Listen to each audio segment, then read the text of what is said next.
He viewed her as immortal, an essential part of the fabric of our world. There is, of course, an outpouring of grief and love across the globe. She was universally adored. She represented good in this world, living a life of honor, a life dedicated to service, dedicated. Oh, this is awesome.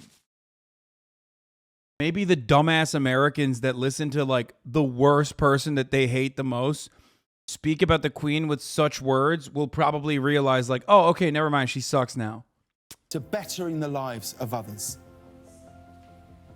Well said, James Corden, again on last night's Late Late Show, adding his voice to the millions remembering Queen Elizabeth with great love and certainly great respect. We welcome you back to CBS Mornings. We're also taking a look back at the Queen's very long and distinguished reign, longer than any other British monarch.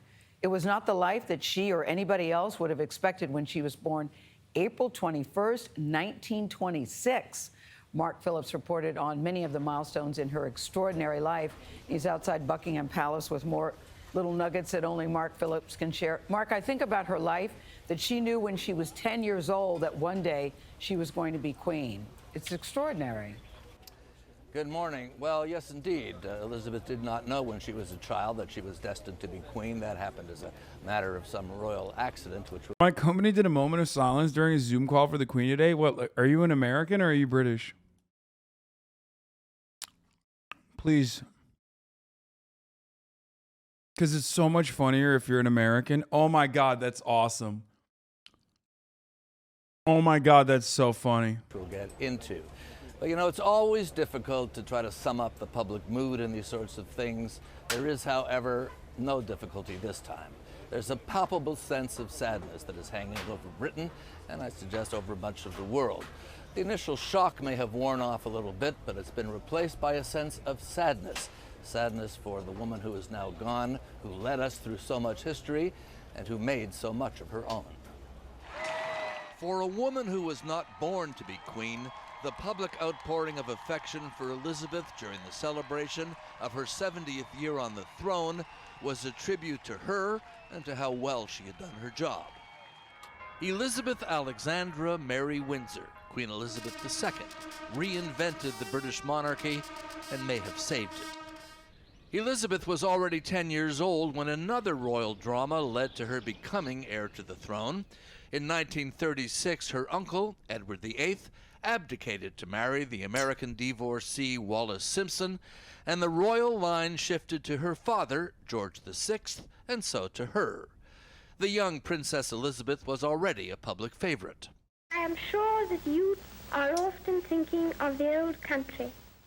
During the Second World War, she had worked to raise the country's morale.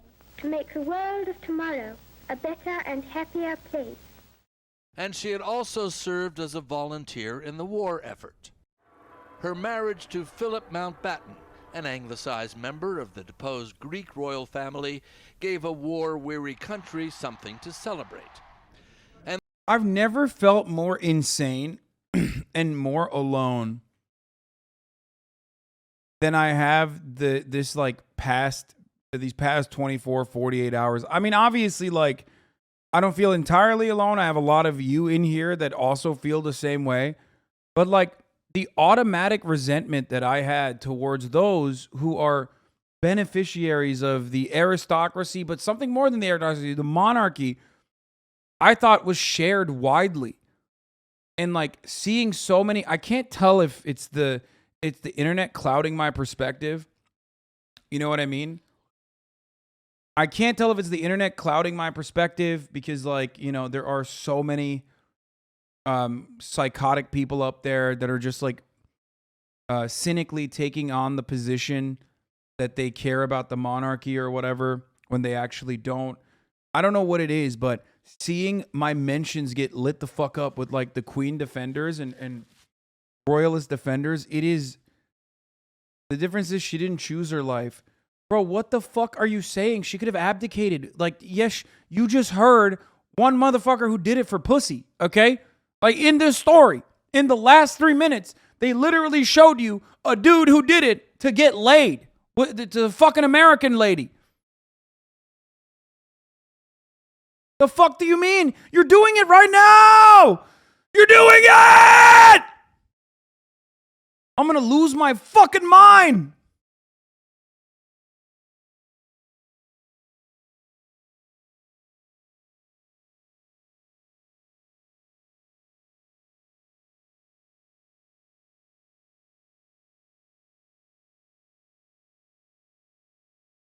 Oh.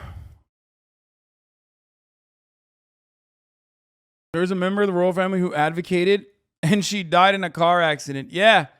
Mysterious circumstances surrounding her death. You know what I'm saying?